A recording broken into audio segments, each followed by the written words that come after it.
The lake looked ordinary. Flat water, bright sky, trees holding steady in the heat. No warning signs, no tension, no reason to think anything could vanish here.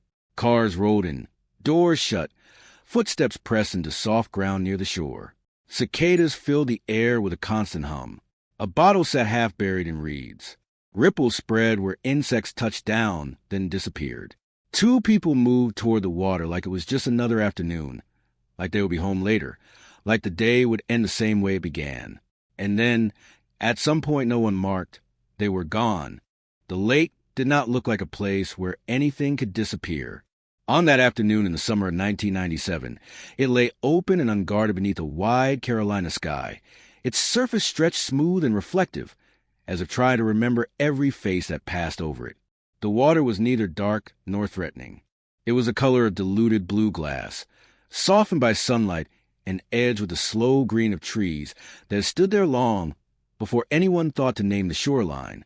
Cicadas hummed in overlapping waves, a sound so constant it faded into the background, becoming less like noise and more like breath. Everything about the scene suggested continuity. Nothing suggested an ending. The road that led to the lake curved gently, unhurried, the kind of road that encourages drifting thoughts and half-remembered conversations. Dust lifted briefly beneath tires and settled again without complaint. There were no warning signs, no sense of crossing a boundary into danger. The air carried the weight of heat, heavy but familiar, clinging to skin in a way that felt almost reassuring. Summer in North Carolina had always been like this. Predictable, slow, honest. At the water's edge, the lake appeared patient. It did not rush toward the shore or retreat from it. Small ripples formed where insects touched down and vanished just as quickly, leaving no trace they had ever been there. The shoreline was scattered with quiet evidence of ordinary life. Footprints that would be gone by evening. A discarded bottle half hidden in reeds. The faint smell of sunscreen and damp earth. This was not a place associated with urgency. It was a place people came to pause. That is what made the moment so deceptive, because nothing in the atmosphere acknowledged what would eventually be asked of it. The lake did not tense. The trees did not lean closer. The sky did not darken or sharpen its colors in warning. Time moved forward the way it always had, second by second, indifferent and smooth. If anyone had been watching closely, they might have noticed how perfect it all seemed, how unbroken. The people who arrived that day carried no sense of finality with them. They did not arrive like characters stepping into the last chapter of a story. They arrive like anyone else does when they believe the day will end the same way it began, with small plans, with casual expectations, with the assumption that the world will continue to operate according to habit. There were no grand gestures, no emotional goodbyes, nothing cinematic, just motion toward the water, toward quiet, toward something that felt safe. The lake had seen this before. Families with coolers and folding chairs. Teenagers daring each other to jump from rocks. Couples sitting close enough that their shoulders touched without thinking about it. It had absorbed laughter and arguments and long silences. It had reflected faces that would later age and faces that would later be forgotten. It had never been asked to keep a secret. Not like this. The stillness that afternoon was not empty. It was full of expectation, full of routine, full of the assumption that nothing extraordinary would interrupt it. The sun sat high enough to cast sharp reflections off the water, forcing squints and shielding eyes. Shadows clung beneath trees, dark but harmless. Everything visible made sense. That was the danger of it.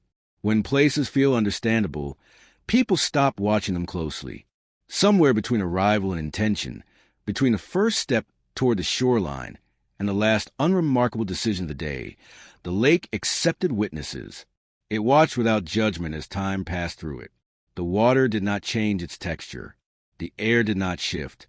There was no audible line separating before from after, just a moment that slipped quietly into the next, unnoticed by everyone inside it. What makes this calm so unsettling in hindsight is not that it masked violence or chaos. It masked nothing at all. It was honest in its appearance. That is what makes it unbearable to return to, because when people later search their memories for signs, for anything that might have hinted at what was coming, There was only normalcy, only peace, only a day that looked like it belonged to 100 other summers. The lake does not announce when it becomes important. It does not mark itself as a turning point. It simply exists, accumulating meaning after the fact. Years later, when investigators would stand at the same shoreline and families would stare across the same water, they would be looking at something that had already changed without ever moving. The difference would not be in the lake itself, but in the weight assigned to it, in the knowledge pressed against every ripple. In that first calm, the lake was only a location, a backdrop, a place you might remember fondly and then forget. The water reflected the sky the way it always had, giving no hint that it would one day reflect absence instead. The shoreline did not resist footsteps or try to hold them longer than usual. Everything behaved exactly as expected. That is what allowed the moment to pass unnoticed. There is something deeply unsettling about realizing that the most pivotal moments often arrive without ceremony, that the beginning of a mystery does not feel like a beginning at all. It feels like an afternoon. It feels like sunlight and heat and the low hum of insects. It feels like safety. And by the time anyone realizes otherwise, that calm has already sealed itself into memory, impossible to revisit without distortion. The lake remains there now, decades later, unchanged in ways that feel almost cruel. The same curve of shoreline, the same trees leaning inward as if listening, the same stillness on days when the wind refuses to rise. People still come to it for the same reasons: to rest, to escape, to believe in the continuity of ordinary days. They do not arrive expecting disappearance. No one ever does. And that is why this story must begin here, not with fear or loss or revelation, but with peace, with a moment so ordinary it almost resists being remembered, because understanding what was taken requires understanding what existed first. The calm was real. The safety felt real. The lake gave no warning, because it had none to give. It simply held the moment, quietly, the way it would later hold questions that would take decades to surface. Everything that follows will attempt to make sense of what broke the stillness. But the stillness itself deserves to be remembered as it was. Unbroken, honest, complete. A perfect afternoon that did not know it was about to become a beginning. Before they were a case, before they were names spoken carefully or written in the past tense, they were ordinary in the way most lives are ordinary, layered, unfinished, quietly complicated. Nothing about who they were suggested they would one day be reduced to a question mark. Their lives did not move with urgency or spectacle. They moved with habit, with routine, with the small forward momentum of people who believed tomorrow was promised in the same way yesterday had been delivered. One of them had always been described as dependable, the kind of person others leaned on without thinking about it, not because they were loud or commanding, but because they were consistent. They showed up when they said they would. They answered calls. They remembered details other people forgot. Their life had been built slowly, piece by piece, around responsibility. Work days blended into evenings. Bills were paid on time. Plans were modest but steady. There was comfort in knowing where things stood, even if that comfort sometimes felt like a quiet weight. They carried a private restlessness that rarely surfaced in conversation. It lived in pauses, in moments when the noise of the world dropped just enough for dissatisfaction to be heard. It wasn't regret exactly, more like the awareness that life had chosen shape early, and that shape had never been questioned again. Friends would have said they were content, and maybe they were most of the time, but contentment can coexist with longing without announcing itself. The other had always moved differently through the world, less anchored, more reactive. Their life had been defined by change, jobs that didn't last, plans that shifted, relationships that burned bright, and then cooled without explanation. They were the kind of person people described using emotion rather than facts. Intense, curious, hard to pin down. They laughed easily, but their laughter sometimes arrived a second too late, as if they were checking their own reaction before allowing it. They talked about the future more openly, but with less clarity. Dreams were spoken aloud, revised, abandoned, then resurrected again in different forms. There was an energy about them that drew people in, even as it unsettled those who preferred predictability. They had learned early how to adapt, how to survive instability by becoming flexible enough not to break under it. But flexibility came at a cost. Roots were shallow. Commitments felt temporary, even when they were sincere. What bound them together was not similarity, but recognition. Each saw in the other something they themselves lacked. Stability met motion. Certainty brushed against possibility. Their connection was not dramatic or volatile. It was quiet, layered with unspoken understanding. Conversations didn't always need words. Silence wasn't something to escape from. It could sit between them without tension, heavy but tolerable. They had known each other long enough to stop performing. The versions of themselves they offered were unpolished, occasionally disappointing but real. There were unresolved conversations hanging between them, topics that never quite found the right moment to surface. Decisions postponed, questions softened into suggestions. Neither believed time was running out. There was always later. Their lives intersected in ordinary ways. Shared errands, familiar places, repeated routines that made their connection feel less like a choice and more like a given. On the surface, nothing was broken, but beneath that surface lived the quiet friction of two people moving at different speeds, unsure whether they were headed toward the same destination or simply walking side by side for as long as it felt natural. Friends would later search their memories for warning signs. They would replay conversations, gestures, tones of voice. They would ask themselves whether something had been missed, whether a sentence spoken differently or a question asked sooner could have changed anything. But at the time, there was nothing that demanded intervention. No final argument. No dramatic shift in behavior. Just life continuing as it always had, uneven but intact. Each of them carried private thoughts they had not shared with the other. Not secrets in the dramatic sense, but internal negotiations, doubts about the future, uncertainty about identity, the quiet fear that life might narrow before it ever expanded. These thoughts were not heavy enough to demand action, only heavy enough to linger. They did not imagine that silence itself could become permanent. They both understood the lake as an escape, not a destination, a place where expectations loosened their grip, where conversations could drift without purpose. The lake did not require decisions. It asked nothing. That was part of its appeal. It offered neutrality in a world that constantly demanded choices. On the morning they went there, neither felt like they were stepping away from their life.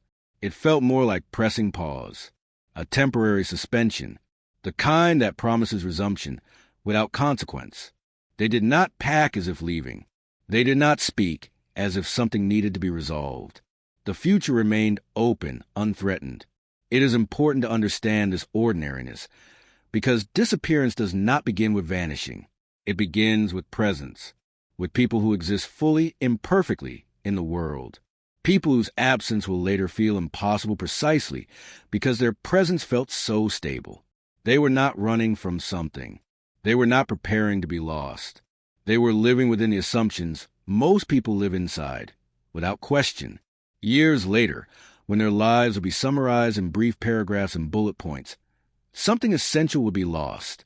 Context would flatten. Complexity would be smoothed into narrative convenience. But who they were cannot be understood through outcome alone. It must be understood through continuity, through the fact that, until the moment they disappeared, their lives were still unfolding.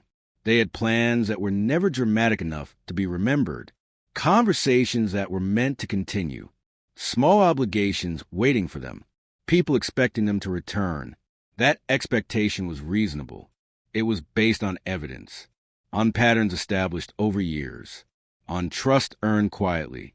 When people vanish, there's a temptation to retroactively assign meaning to every trait, every choice, to turn personality into prophecy. But the truth is less satisfying and more unsettling. They were not destined for mystery. They were not living on the edge of disappearance. They were simply alive, and then they were not reachable anymore. Understanding who they were before matters, because it anchors the loss in reality. It reminds us that what disappeared was not an abstract idea or symbol, but two entire inner worlds. Thoughts that would never be finished, changes that would never occur, versions of themselves that would never get the chance to exist. They did not know they were approaching the last ordinary day of their lives. No one ever does. And that is what makes their story resonate beyond the specifics of place or year. It touches something universal and deeply uncomfortable. The realization that the boundary between continuation and absence is thinner than we like to believe. That a life can be whole and then suddenly, unexplainably unresolved. This is who they were before the silence. Not victims yet, not mysteries, just people moving through their days with the quiet confidence that they would keep moving through them tomorrow. The day did not announce itself as important. It arrived the way most days do, without ceremony, sliding quietly into place as if it were interchangeable with the ones that came before it. Morning light filtered through windows at familiar angles, casting shapes that had been seen 100 times already. There was nothing about the air that suggested it would hold its breath later. Time moved forward with its usual patience. They woke within the rhythm of their lives. Not early enough to feel rushed, not late enough to feel behind. The kind of morning that does not demand decisions right away. There were small motions, habitual and unremarkable. Getting dressed, gathering belongings, a glance at the clock without counting the minutes. Conversations were brief and casual, anchored in the present rather than the future. Nothing needed to be planned beyond the afternoon. The idea of the lake was not new. It surfaced easily without debate, like a familiar solution to an unspoken need, a suggestion rather than a declaration. There was no urgency attached to it, no sense of finality. It was simply somewhere to go, somewhere to be for a while, the kind of place that made time feel less structured. The drive unfolded in fragments, radio stations fading in and out as they passed invisible boundaries, snippets of songs that would later feel oddly significant despite meaning nothing at the time, traffic that slowed and then released them again. The road curved through stretches of green that blurred together, each mile looking like the last. Conversation came and went in waves, punctuated by silence that felt comfortable enough not to fill. At some point, one of them mentioned stopping somewhere along the way. A gas station, a store. The detail would later be debated, replayed, reconstructed through second-hand memory. At the time, it barely registered. Decisions were made quickly, without weight. They did not know this was a day that would be examined frame by frame, stripped of innocence and turned into evidence. When they reached the lake, it greeted them with the same indifference it offered everyone. There was no one waiting, no sign announcing significance. Just water and sky and the slow, patient line of trees. They parked, stepped out into the heat, adjusted to the brightness. The transition from movement to stillness felt immediate. The world seemed to quiet itself without instruction. They moved closer to the water without speaking much. There was no need to narrate the moment. It was enough to exist inside it. Time loosened its grip. The hours ahead were undefined, unstructured. This was not a place that demanded schedules or conclusions. It offered the illusion of endless afternoon. At some point they were seen. A passing glance. A memory that would later surface in interviews, tinged with uncertainty. Someone noticed them without knowing they were noticing the last confirmed image of two people before absence swallowed the rest. The mind is cruel that way, elevating ordinary observations into unbearable significance after the fact. What they did at the lake was never fully agreed upon. Details fractured over time, shaped by assumption and interpretation. Some believed they stayed close to the shore. Others imagined them moving farther out, deeper into the space between land and water. The truth may have been unremarkable. Sitting, standing, talking, watching ripples form and dissolve. Time passed, but not in a way that left a clear trail. As afternoon stretched on, the sun shifted its position almost imperceptibly. Shadows lengthened. The heat softened. These were the quiet markers of progression, unnoticed by those inside the moment, but painfully obvious to those who would later reconstruct it. Each passing minute became a narrowing corridor, though no one walking through it could feel the walls closing in. There was no recorded moment of alarm, no call for help, no sign of struggle etched into the day. The absence of drama became one of the most disturbing elements of the case. The day did not break open. It simply continued, even as something essential slipped out of reach. At some point, they stopped being visible. not in a sudden, cinematic way, but gradually, like something moving just beyond the edge of attention. No one marked the moment when presence became absence. There was no line to cross, no sound to announce the transition. It happened quietly, without permission. Elsewhere, the day continued as it always had. People went about their routines. Clocks advanced. Appointments were kept. The world did not pause to acknowledge that 2 lives had slipped out of alignment with it. This indifference is difficult to reconcile in hindsight. It feels wrong that the day could proceed normally while something so irreversible unfolded unnoticed. By evening, the day began to close in on itself. Light faded. The lake took on deeper colors, reflecting less sky and more shadow. Still, no alarm had been raised. No one was looking for them yet. Absence had not been identified as such. It was still just a delay, an assumption, an expectation that arrival would happen later. The night that followed did not feel like a turning point at the time. It was only when later nights piled up behind it that its significance became clear. The day had ended without resolution, without punctuation. It simply trailed off, leaving an unfinished sentence hanging in the air. This is what makes the day so haunting in retrospect. Not that it was dramatic, but that it was not. That it unfolded with such ordinary pacing, such familiar texture, that it resisted suspicion until it was too late. The day did not refuse to end. It ended the way days always do. Quietly, gradually, without asking permission. When investigators would later attempt to pin down the exact moment everything changed, they would find nothing solid to hold on to. The day offered no sharp edges, no definitive break, only a slow erosion of certainty, a timeline full of gaps where certainty should have been. The day became a shape people tried to outline in their minds, tracing its edges, searching for a moment they could point to and say this is where it happened. Silence does not arrive all at once. It creeps in through expectation, through the small space between when something should have happened and when it hasn't. At first, it feels reasonable. A delay, a change of plans not yet communicated. The kind of absence that is explanations waiting just out of sight. No one panics immediately. Panic requires certainty, and certainty had not yet formed. The first missed check-in barely registered. A phone left unanswered. A message unread. In any other context, it would have meant nothing at all. Phones die. Signals drop. People get distracted.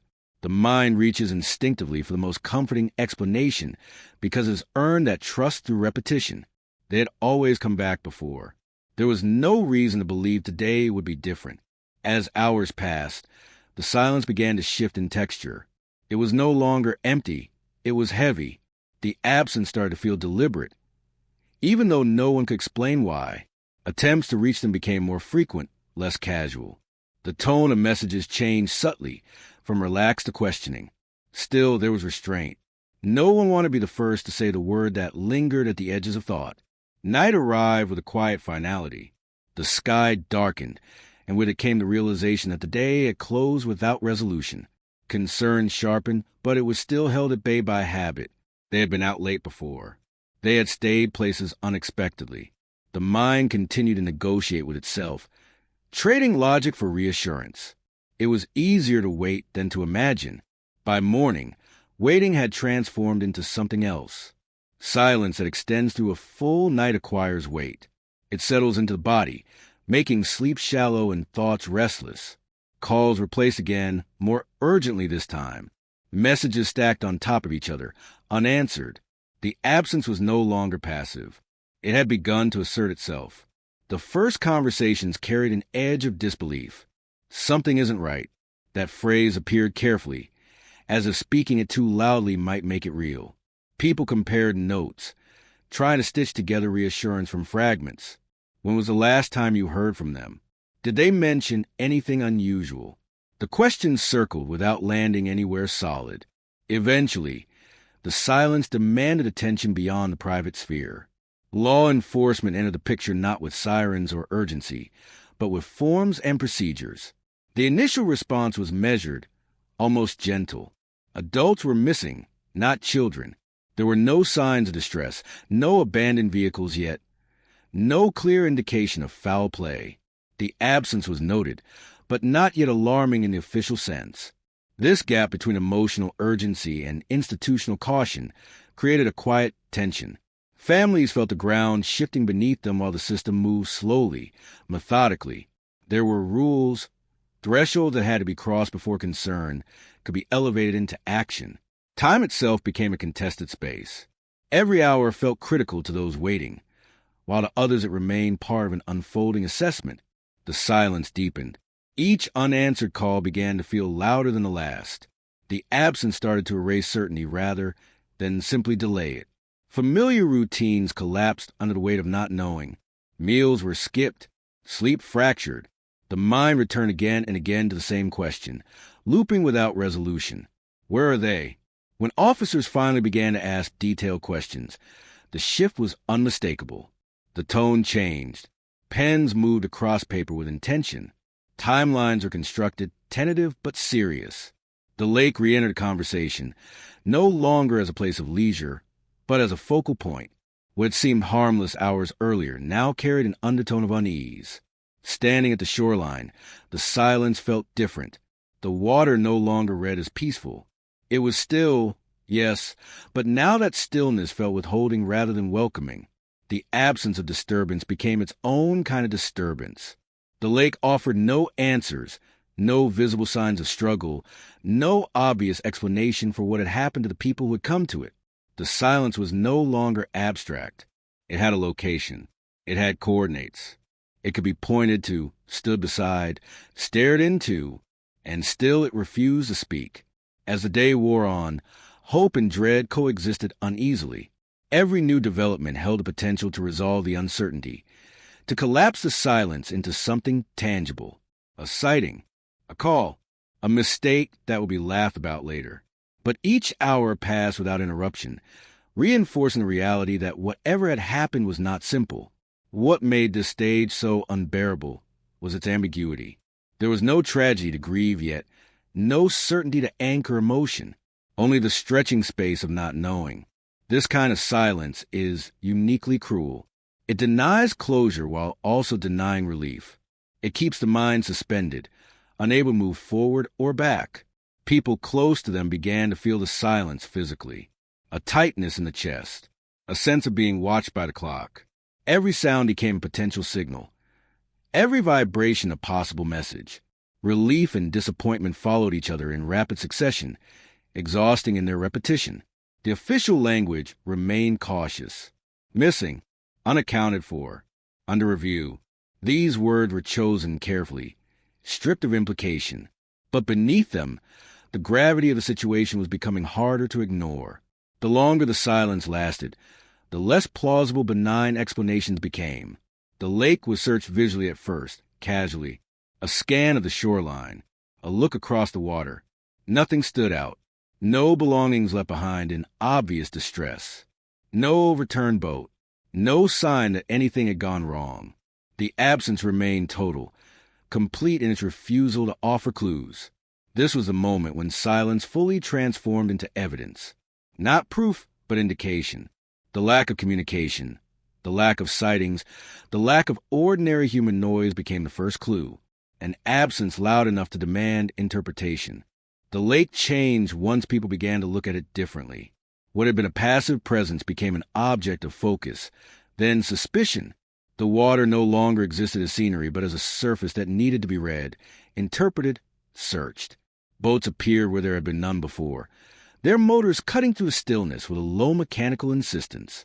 The sound felt intrusive, almost disrespectful, as if the lake had not agreed to be disturbed. Searchlights skimmed across the water, pale beams trembling with movement. They revealed nothing except the stubborn uniformity of the surface. Ripples collapsed into each other and disappeared, leaving no indication of what lay beneath. The lake did not resist the search.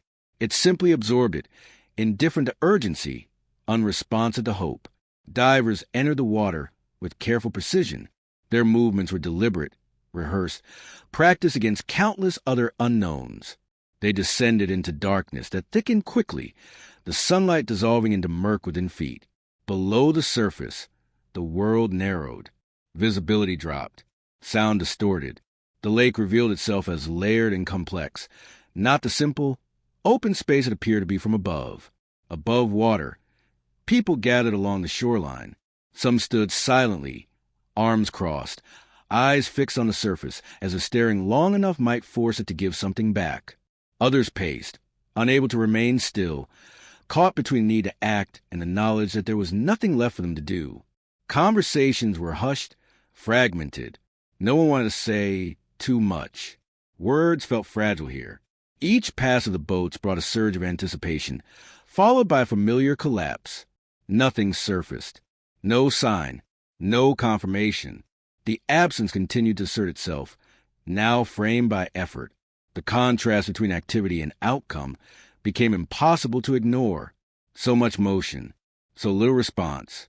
The lake began to feel vast in a way it hadn't before. Not expansive, but deep. Not just physically, but symbolically.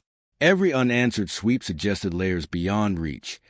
Places where light did not travel, where certainty dissolved completely. The more thoroughly it was searched, the more resistant it seemed to explanation. Investigators worked through protocols, checking and rechecking coordinates, adjusting grids, marking areas cleared. This methodical approach was meant to impose order, to turn chaos into something manageable. But the lake did not conform easily to grids. It curved, it shifted, it held debris and vegetation in unpredictable ways. What could be ruled out on paper did not always translate to what could be ruled out beneath the surface. Time stretched during the search. Hours felt suspended, heavy with expectation. Every minute spent without discovery made the eventual outcome feel heavier, even before it arrived. The sun climbed, then began its slow descent, casting different reflections that altered perception. Shadows formed patterns that momentarily looked like shapes, then dissolved upon closer inspection. The mind began to play tricks, desperate to find meaning where there was none. Families hovered at the edges of the operation, close enough to witness, far enough to remain powerless. Their presence added an emotional gravity that pressed down on everyone involved. This was no longer an abstract exercise. The search was tethered to faces, names, histories. Every failure carried a personal weight. As daylight faded, artificial light took over. The lake at night felt different, more closed in, less forgiving. Darkness amplified uncertainty. Sounds traveled strangely across the water, distorted and untraceable. The searchlights cut through blackness in narrow cones, illuminating nothing beyond their reach. The unknown pressed in from all sides. Divers returned to the surface with the same report each time. Nothing. No indication of struggle. No trace of human presence where it should have been. Their faces were composed, professional, but the repetition of negative results began to erode confidence. Absence, when persistent enough, starts to feel intentional. Speculation filled the gaps left by evidence. Whispers moved through the crowd. Accidents were considered. Misjudgments. The lake's depth. The possibility of currents. Of unseen hazards. Each theory offered a temporary shape to the uncertainty, but none could fully explain the completeness of the disappearance. Something about it resisted simplification. The shoreline itself became an object of scrutiny. Footprints were examined, measured, photographed. Most led nowhere, overlapping and incomplete. The earth near the water was soft in places, hardened in others, shaped by countless visitors before and after. It held impressions without context, traces without stories. Nothing clearly belonged to the moment everyone was searching for. As the search continued, fatigue set in.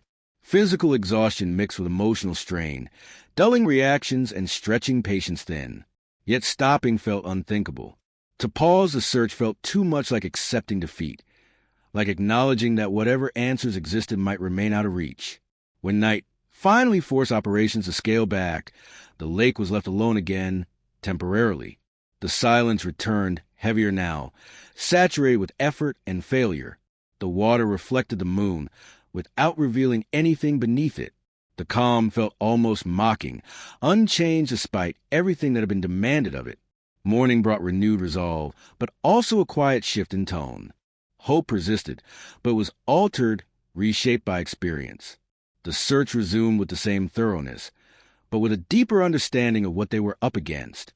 The lake had not yielded urgency or expertise. It had simply endured. Days passed in this rhythm. Search. Wait. Reassess. Repeat. Each cycle chipped away at the belief that answers were close. The absence hardened into something more permanent, less temporary. The lake began to feel less like a place where something had happened, and more like a place where something had been absorbed. What haunted those involved was not just what they couldn't find, but how little the lake seemed affected by the effort to uncover it. When the search ended without resolution, something else quietly took its place. Not certainty, not truth, but a version of understanding that felt necessary in order to move forward. People do not live well inside open questions for very long. The mind seeks structure, even if that structure is imperfect. And so, a theory began to form, not loudly, not all at once, but gradually, through repetition and convenience. It was a theory that required no villain, no conspiracy, no uncomfortable examination of failure. It fit neatly into existing assumptions about the environment, about risk, about probability. Lakes are dangerous. Accidents happen. People misjudge depth, strength, weather. The explanation did not accuse anyone. It did not demand accountability beyond the abstract. It allowed grief to settle into a recognizable shape. At first, the theory was presented cautiously, framed as possibility rather than conclusion. Investigators spoke in measured language, careful not to close doors prematurely. But language has momentum. Possibilities repeated often enough begin to sound like answers. And answers, even provisional ones, are powerful. Families heard it through filters of exhaustion and fear. After days of waiting, of standing on shorelines and watching divers surface empty-handed, the theory offered something solid to hold on to. It was devastating, but it was also comprehensible. It explained why the search had failed. It explained why there were no sightings, no calls, no signs of struggle. It turned the unknown into something tragically familiar. The community accepted it even more quickly. From the outside, it made sense. People came to the lake all the time. People underestimated water all the time. Stories like this had happened elsewhere, and they had always ended the same way. The lake itself seemed to support the explanation. Its depth, its quiet, its refusal to give anything back. Over time, the language shifted again. What had once been a working theory became the unspoken consensus. It was no longer framed as what might have happened, but what likely had. The subtle difference mattered, even if few noticed the happening. Once likelihood took hold, curiosity began to fade. Media coverage followed the same arc. Early reports carried uncertainty, open questions, appeals for information. Later mentions were briefer, more resigned. The story settled into a familiar category. A tragic accident. An unfortunate but not uncommon outcome. The mystery softened into inevitability. This shift had consequences. Investigative energy dissipated. Leads that did not align with the dominant explanation were deprioritized or dismissed. Without new evidence, there was little justification to push against the prevailing narrative. The case did not close officially, but it closed in spirit. For those closest to the disappearance, the theory was both a relief and a wound. It offered a way to grieve, to imagine an ending even without proof. But it also asked them to accept something without being shown, to reconcile the complete absence of evidence with a conclusion that required it. That tension never fully resolved. There were quiet moments of resistance, private doubts, questions asked in low voices, not to challenge authority, but to soothe internal dissonance. Why was nothing found? Why did the timeline feel incomplete? Why did certain details not sit comfortably within the explanation? These questions did not disappear, but they learned to live quietly, overshadowed by the need to survive day to day. The theory also carried an unspoken instruction. Stop looking. Not explicitly, but implicitly. To continue searching for alternative explanations was to risk reopening wounds, to risk being seen as unwilling to accept reality. Acceptance became synonymous with letting go. The lake itself became part of the explanation, almost personified. Dangerous, deceptive, unforgiving.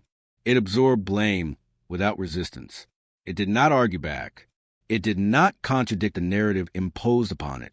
In doing so, it helped the theory solidify. As years passed, the explanation hardened further.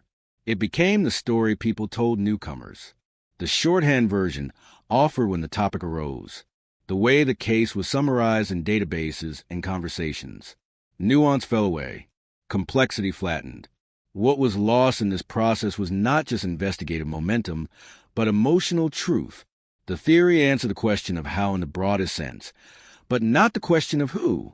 It did not account for personality, behavior, or the specific circumstances of that day. It explained the disappearance, but not the lives that disappeared. And yet, for a long time, it was enough. Enough to allow the world to continue. Enough to justify an action. Enough to let the case recede into the background of public consciousness. The discomfort of uncertainty was replaced with the dull ache of assumed loss. This is how many mysteries are quietly buried, not through deception or malice, but through consensus, through the collective decision to stop asking, because the answers feel unreachable. The theory did not need to be proven. It only needed to be plausible. Time did what always does when certainty is missing. It kept moving. Days slipped into weeks, weeks into years, and the disappearance that once dominated conversations gradually lost its immediacy. The world did not pause out of respect for unanswered questions. It expanded, shifted, replaced old concerns with new ones. For those on the outside, the case became something that had happened, not something that was still happening. For the families, time moved differently. It did not flow so much as stretch. The absence did not fade. It settled. It took up residence in ordinary moments, reshaping them in quiet ways. Holidays arrived with empty spaces that no amount of planning could disguise. Birthdays passed with candles lit for people who could no longer blow them out. Time did not heal so much as reorganize grief into something survivable. The explanation that had been accepted offered a framework, but it did not close the door emotionally. Without confirmation, without something tangible to mark an ending, mourning remained incomplete. There was no grave to visit, no physical boundary between before and after. Grief existed in suspension, hovering between hope and resignation, never allowed to fully land. Life continued out of necessity. Jobs changed. Relationships evolved. Children grew.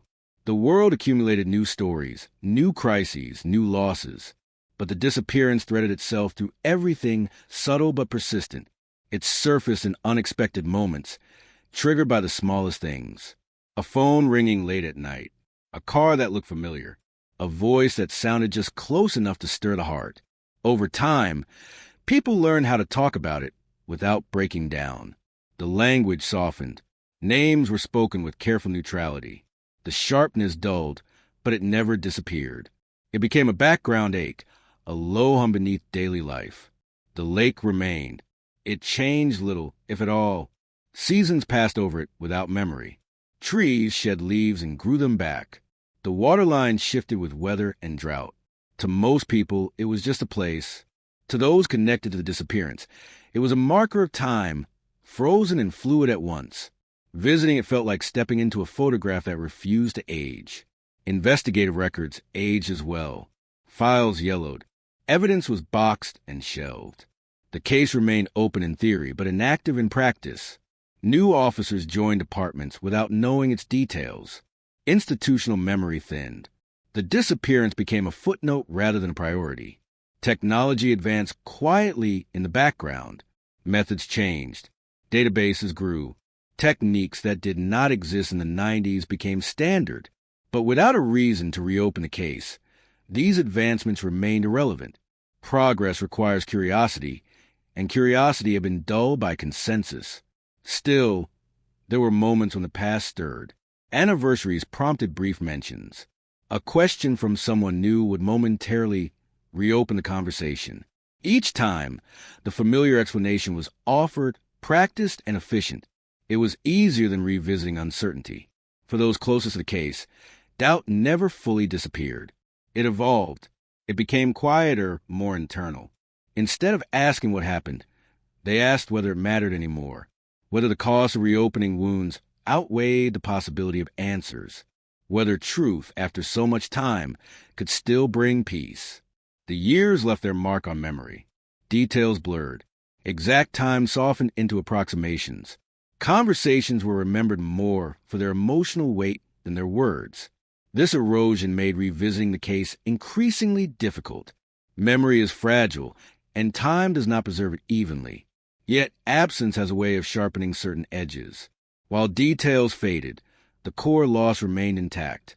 The knowledge that something unresolved existed at the center of their lives did not diminish. It adapted, embedding itself into identity. For the community, the disappearance receded into local history, a story told occasionally, often with less specificity each time.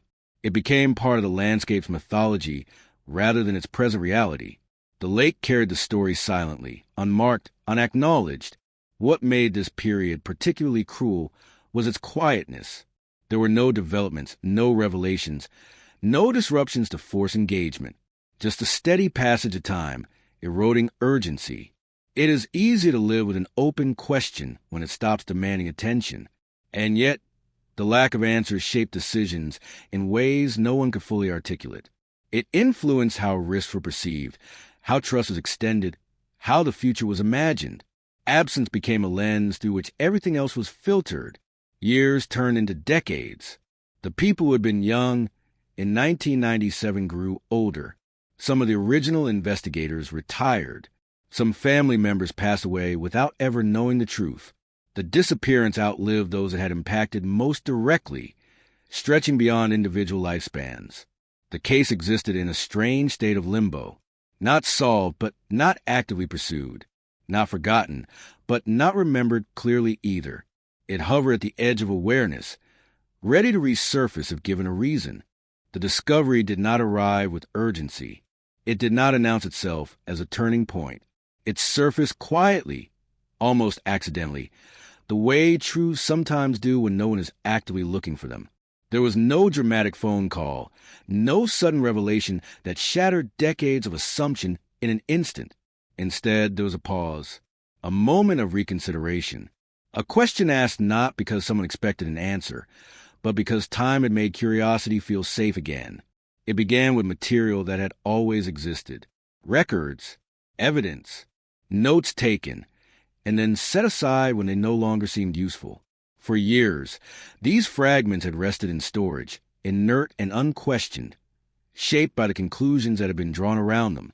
They had been seen through a particular lens, interpreted according to the technology and understanding available at the time. And because they did not contradict the accepted narrative strongly enough, they were allowed to remain silent. What changed was not the past, but the present. Advances in technology, shifts in methodology, and a growing willingness to re-examine cold cases created a new environment, one where silence itself became suspicious. What had once been dismissed as absence was now reconsidered as data waiting to be interpreted differently. When the old material was revisited, it did not immediately scream for attention. It whispered. Subtle inconsistencies emerged only when examined without the pressure to confirm existing beliefs. Details that had once seemed insignificant now stood out precisely because they did not align cleanly with the long-accepted explanation. There was a moment when someone noticed that something did not fit, not dramatically, not conclusively, but enough to slow the process down. A discrepancy in timing, a piece of information that had been categorized too broadly, a result that had been limited by the tools available decades earlier. On its own, it meant nothing. Together, it suggested that the story might not be complete. The emotional impact of this realization was delayed. At first, it felt academic, procedural, an exercise in thoroughness rather than revelation. But as the implications began to surface, the weight of what was being reconsidered became harder to ignore. This was not just about refining an old theory. It was about reopening a door that had been closed not by certainty, but by exhaustion. The evidence, when viewed through a modern lens, began to speak differently. Patterns emerged where randomness had once been assumed. Gaps in the narrative widened rather than shrinking. The lake, long blamed as a final answer, began to feel less like a conclusion and more like a diversion. What made this discovery particularly unsettling was its patience. It had waited, Not for decades because it had to, but because no one had known how to listen to it properly. It had existed in plain sight, misunderstood rather than hidden. The idea that the truth had not been lost, only misread, carried its own kind of sting. As the findings were reviewed, there was a careful restraint in how they were handled. No one wanted to overstate their significance. After so many years, skepticism was both natural and necessary. False hope can be more damaging than none at all. Every conclusion was tested, challenged, and re-examined, as if to ensure that this time nothing would be assumed too quickly. Still, the shift was undeniable. The case no longer felt settled. The explanation that had held for decades began to show strain under scrutiny. It did not collapse immediately, but it bent in ways it never had before. The certainty that once surrounded it thinned, replaced by a renewed sense of unease. For those who had lived with unanswered questions, the news arrived cautiously. It was shared not as a promise, but as a possibility. The emotional response was complex, layered with hope and resentment in equal measure. Hope, because the silence might finally break. Resentment, because it had taken so long for someone to ask the right questions. The past suddenly felt closer, not softened by time, but sharpened by relevance. Moments that had faded into abstraction regained their immediacy. The lake, the day, the silence, all of it returned to the present, demanding attention once more. What was most difficult to reconcile was the implication that the truth had been accessible all along, that the story everyone had learned to live with was not wrong because of malice or neglect, but because of limitation, because knowledge evolves, because understanding is not static. This realization complicated blame. There was no single failure to point to, only a series of reasonable decisions made within an incomplete framework. The evidence did not offer a full answer. Not yet, but it shifted the center of gravity. It suggested that the disappearance might not have been as straightforward as once believed, that the lake might not have been the final chapter, but merely the most visible one. As the implications spread, so did tension. Reopening the case meant reopening wounds. It meant inviting scrutiny into lives that had been forced to adapt to loss without closure. It meant questioning conclusions that had been emotionally necessary for survival. Not everyone welcomed this disruption, but once a story begins to unravel, it rarely stops politely. The new findings demanded context. Context demanded re-examination. And re-examination pulled the past into the present with a force that could no longer be ignored. The silence that had once defined the case was changing shape. It was no longer passive. It was active, charged with implication. The absence of answers had transformed into the presence of questions. Questions sharper and more specific than any that had been asked before. This was not resolution. It was not justice. It was something quieter and more destabilizing. A realization that the story told for decades might not have been the story that actually happened. That beneath the calm surface of consensus, something else had always been waiting. The discovery did not end the mystery. It deepened it. Once the case was reopened in earnest, the past stopped behaving the way everyone expected it to. Details that had once seemed settled refused to stay in place. The story that had been told for decades began to feel less like conclusion and more like a draft, useful, coherent, but incomplete. The more closely it was examined, the more it seemed showed. The lake, once treated as a final answer, became the first thing to be questioned, not because it suddenly seemed harmless, but because it no longer explained enough. The absence of physical evidence, once framed as confirmation of an accident, now read differently. Accidents leave traces. Even quiet ones disturb something. The total lack of disturbance began to feel less like inevitability and more like omission. Investigators returned to the timeline, laying it out again with fresh eyes. When assumptions were stripped away, gaps appeared where continuity had once been assumed. Certain time windows were wider than remembered. Certain movements were inferred rather than confirmed. The day that had once been described as straightforward now felt porous, full of spaces where alternative explanations could breathe. Small details gained new weight. The order of events, the sequence of calls, the way certain facts had been grouped together rather than examined independently. What had once seemed like a single narrative thread began to unravel into parallel possibilities. The difference was subtle but profound. Instead of asking how something happened, the question shifted to whether it happened the way everyone believed it did at all. The accepted explanation had relied heavily on probability. What usually happens? What makes sense statistically? But probability is not truth. It is comfort. And comfort had guided the case for a very long time. When that comfort was removed, what remained felt unfamiliar and unstable. There was no single revelation that overturned everything at once. The shift came from accumulation.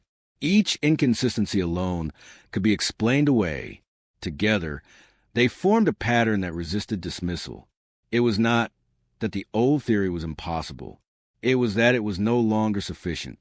The lake's role changed in the narrative. Instead of being the endpoint, it became a question mark, a place that might have been involved, or might have been used, or might have been misunderstood entirely. The assumption that everything had begun and ended there began to feel like a shortcut rather than a conclusion. As his reframing took hold, earlier decisions were reevaluated. Leads that had once been set aside were pulled back into focus. Statements were reread without the filter of inevitability. What had once sounded consistent now revealed subtle contradictions. Not lies, necessarily, but the kind of imprecision that comes from memory shaped by expectation. This process was deeply unsettling, especially for those who built emotional survival around the original explanation. To accept that the case was never what it seemed meant accepting that decades of grief had been structured around an incomplete story. That possibility was not just intellectually challenging. It was emotionally destabilizing. There was resistance, not to the truth, but to the disruption. People had learned how to live with the version of events they were given. Reopening the case meant reopening uncertainty, and uncertainty had already taken enough. Some wondered whether it was kinder to let the past remain undisturbed, even if it was wrong. But the momentum continued. Once the frame shifted, it could not be unshifted. New questions demanded answers. If the lake was not the whole story, then what was missing? If the disappearance did not unfold as assumed, then where did the narrative diverge from reality? The most troubling realization was that the case had not gone cold because there was nothing left to learn. It had gone cold because the questions had stopped evolving. Once a theory settles, it shapes the kind of questions that are allowed to be asked. For years, the questions had been limited to confirming what was already believed. Now, the boundaries expanded. Investigators considered scenarios that had once felt unnecessary or uncomfortable. The idea that the disappearance involved more complexity than an accident was no longer dismissed outright. The possibility that the timeline extended beyond the lake was explored seriously for the first time.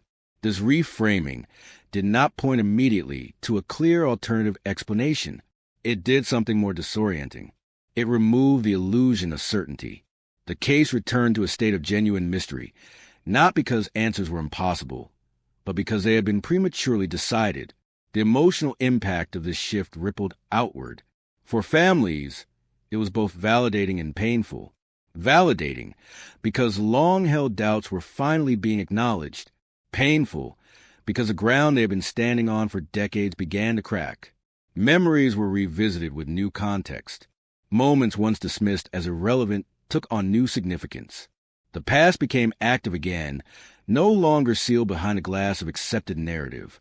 It demanded engagement, interpretation, and a willingness to admit that something fundamental had been misunderstood. What emerged was not a neat replacement theory, but a more honest portrait of uncertainty. The disappearance was no longer framed as a closed chapter with a tragic ending, but as an unresolved event shaped by human limitation, assumption, and the passage of time. The case began to feel less like a failure of answers and more like a failure of framing. The story that had been told was not false in every detail, but it was incomplete in ways that mattered. It had smoothed over complexity in favor of resolution. It had chosen closure over curiosity. This realization changed the emotional tone of the investigation.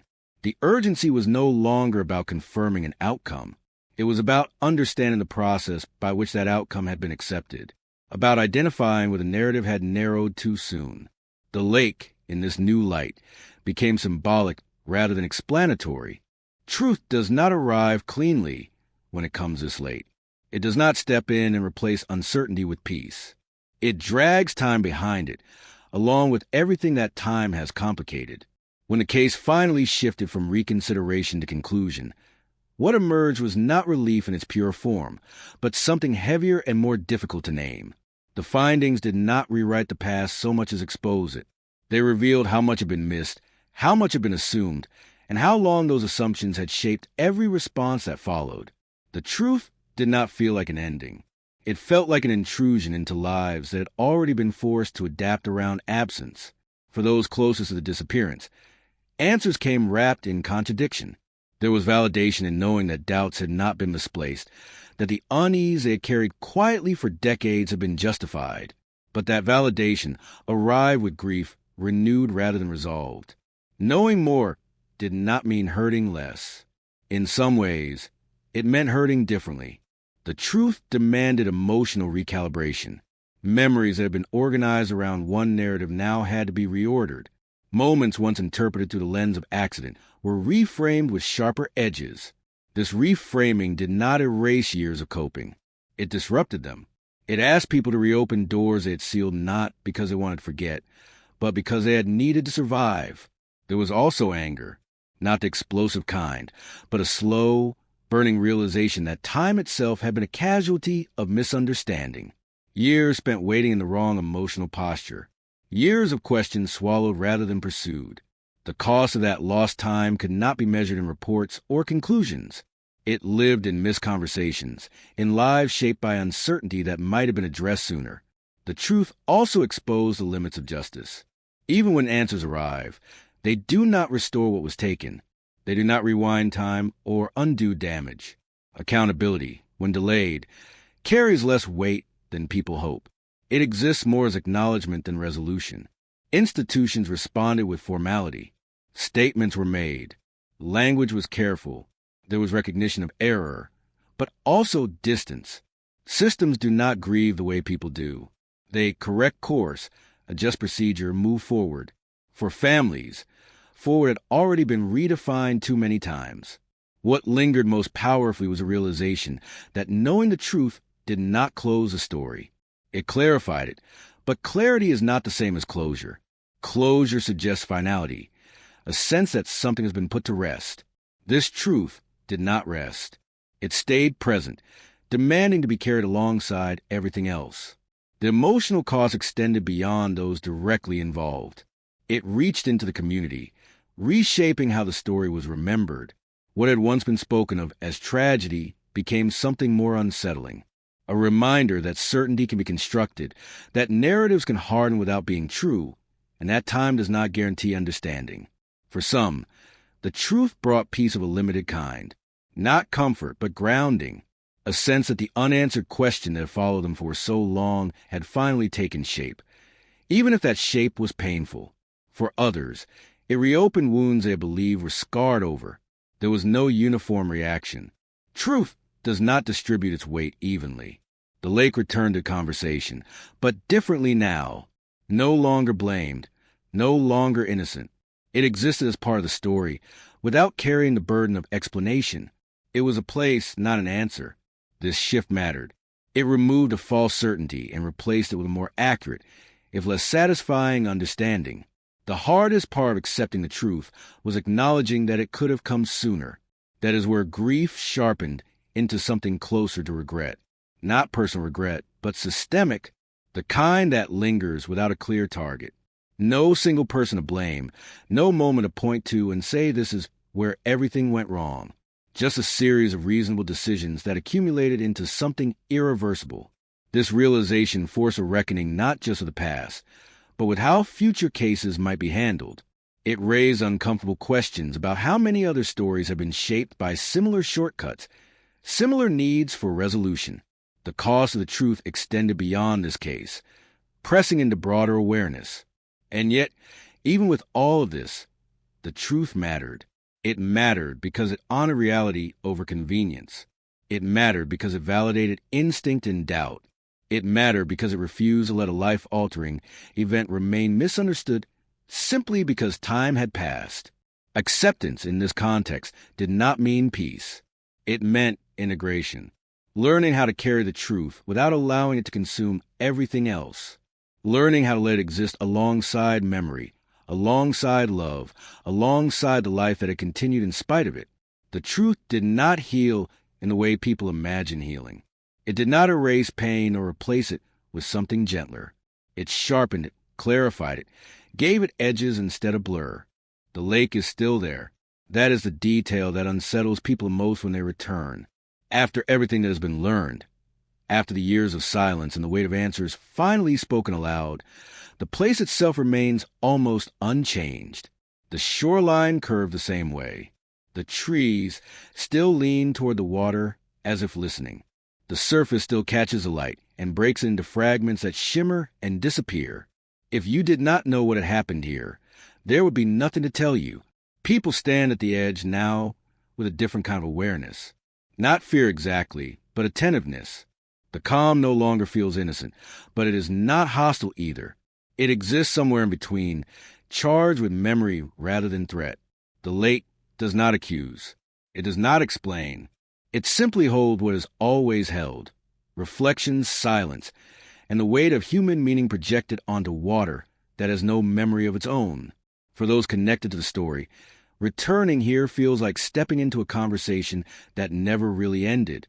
The air carries echoes, not a sound, but questions once asked and answers that arrived too late.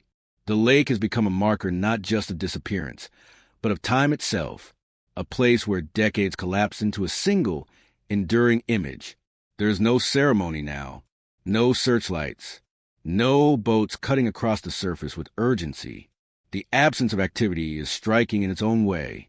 It suggests finality without closure, an ending that refuses to feel complete.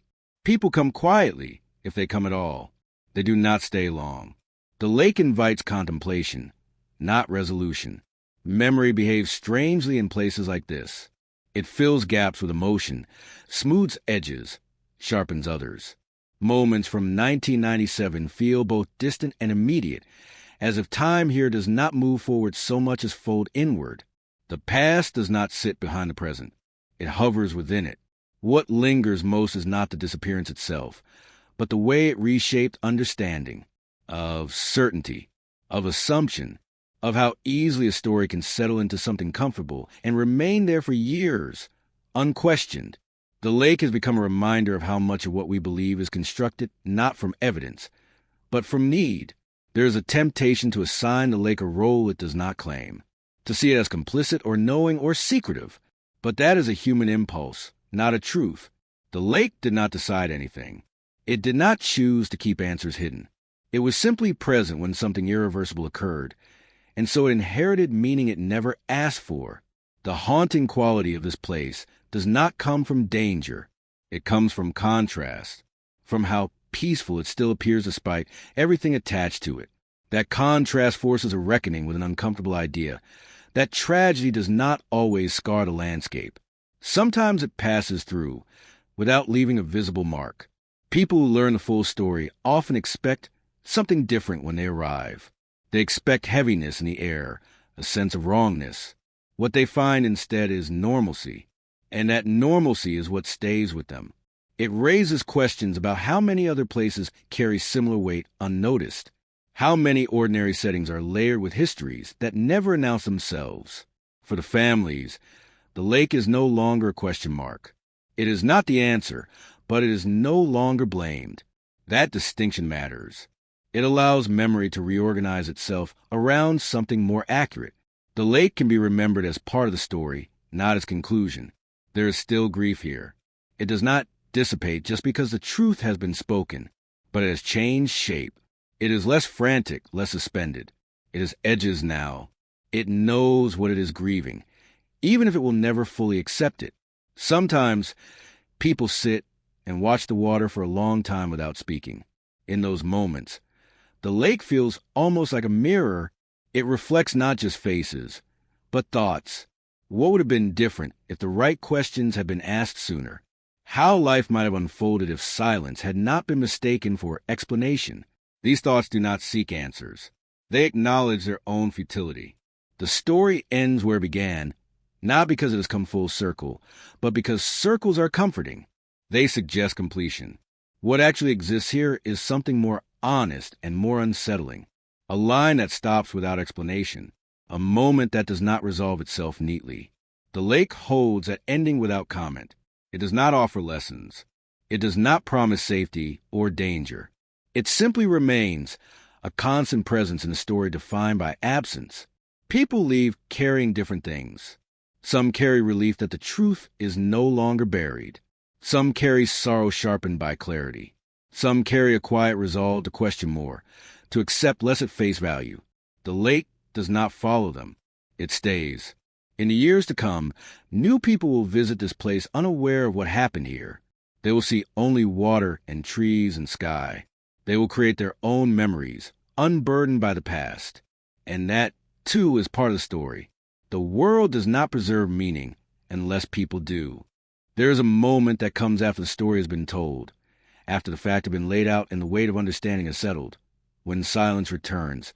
But it is not the same silence as before. It is no longer empty or confusing. It is deliberate. It is reflective. It is the quiet that follows acknowledgement, not the quiet that hides uncertainty. This is the silence people live with now. It does not ask questions the way it once did. It does not demand answers that can no longer change the outcome. It exists alongside the truth, shaped by it, steadied by it. And while it is still heavy, it is no longer cruel in the same way. The disappearance no longer defines every memory, but it has not disappeared itself. It has been integrated into a larger understanding of what happened, how it was misunderstood, and why it took so long to surface. The story has stopped being only about loss. It has become about perception, about time, about the fragile architecture of certainty. People often expect a final revelation to feel like an ending, something clean, something definitive. But real endings rarely behave that way. They taper, they soften, they leave threads unresolved not because something is missing, but because life itself resists symmetry. The truth arrived, but it did not close every door. It simply ensured that the right ones were no longer locked. Those who lived through the decades of not knowing now carry a different kind of memory, one that includes doubt, yes, but also resilience. They learn how to live inside uncertainty without letting it erase them. They learn how to grieve without instructions. That experience does not vanish when answers arrive. It becomes part of who they are. There is no single emotion that defines this ending. It is not relief alone. It is not sorrow alone. It is a quiet mixture of both, layered with acceptance and the understanding that some damage cannot be undone, only acknowledged. That acknowledgement matters more than people realize. The story does not end with justice in the way fiction promises it should. It ends with recognition. Recognition of what went wrong, of what was assumed, of what was overlooked. Recognition of the fact that time does not guarantee clarity unless people remain willing to question what they think they know. In that way, the disappearance becomes more than an isolated event. It becomes a lesson carried forward. Not a moral, not a warning, but a reminder. A reminder that certainty should be earned, not adopted. That silence is not proof. That absence is not explanation. What lingers now is not fear, but attentiveness. The kind that changes how people listen, how they interpret gaps, how they respond to stories that feel too tidy. The kind that understand that resolution is not always immediate, and that patience must be paired with persistence. The lake remains part of the story, but it is no longer its shadow. It exists as a setting, not a symbol of blame or mystery. It is allowed to be ordinary again, and that ordinariness is its own kind of peace. The weight has shifted away from the place and back onto the narrative itself, where it belongs. The people who are lost are no longer defined solely by their disappearance. They are remembered for who they were before it, and understood within the fuller context of what actually happened. Their story is no longer unfinished. It is simply complete in a way that does not comfort easily. This kind of ending does not invite applause or satisfaction. It invites quiet reflection. It asks the listener to sit with complexity rather than resolve it, to accept that some stories end not with clarity, but with understanding. And perhaps that is the most honest ending possible, Because life rarely offers clean lines or perfect symmetry. It offers moments. It offers decisions made with incomplete information. It offers narratives that harden before they are fully understood. And sometimes it offers a chance, years later, to revisit those narratives and correct them. That chance does not undo the past, but it honors it. The story settles now, not because there is nothing left to say, but because what needed to be said has finally been spoken. The silence that follows is no longer an absence. It is a pause, a space where memory, truth, and meaning coexist without competing. And in that space, the haunting does not disappear. It changes. It becomes quieter, more reflective, less about what was taken, and more about what was learned, less about mystery and more about responsibility. To remember accurately, to question gently, and to resist the comfort of easy answers. The story ends here not because it demands to, but because it has earned the right to rest, not forgotten, not erased, just understood.